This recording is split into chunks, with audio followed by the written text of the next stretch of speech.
да кажа, че родена в Грудово, ма живее в Средец. Още като била на 17, печели конкурс и от тогава единствената от нашия регион е солистка на ансамбъл Филип Кутев. Аплодисменти за Радостина Йовкова!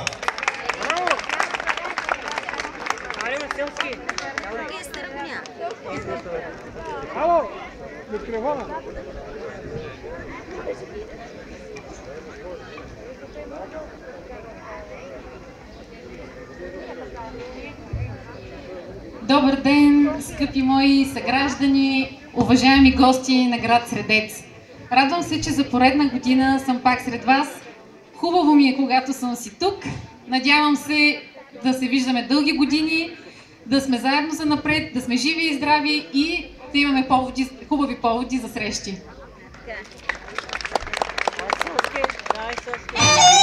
Каня сега всички правете на хорото.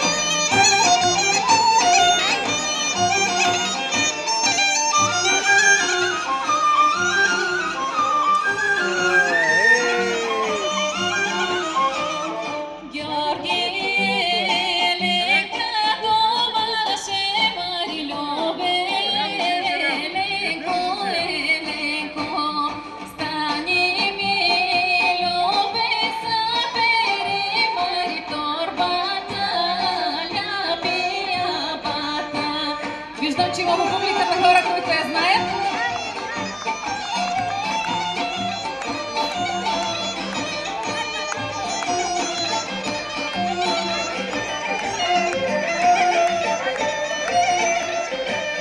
Че ще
път.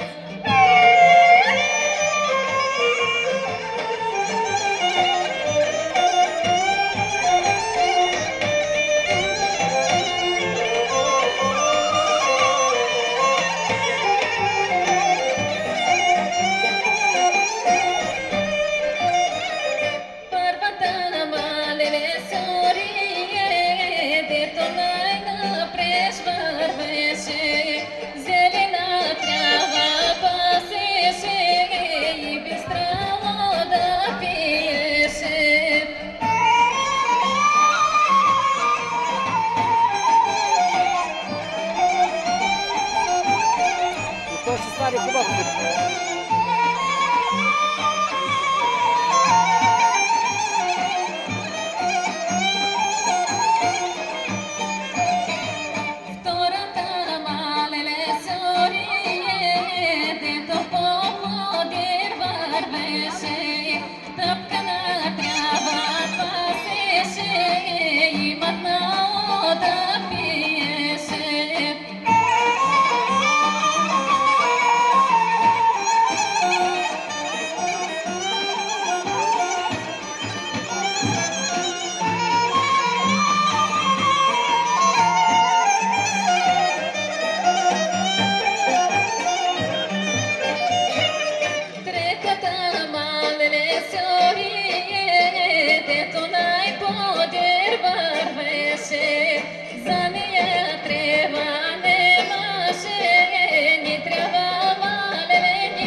Благодаря ви, до нови срещи!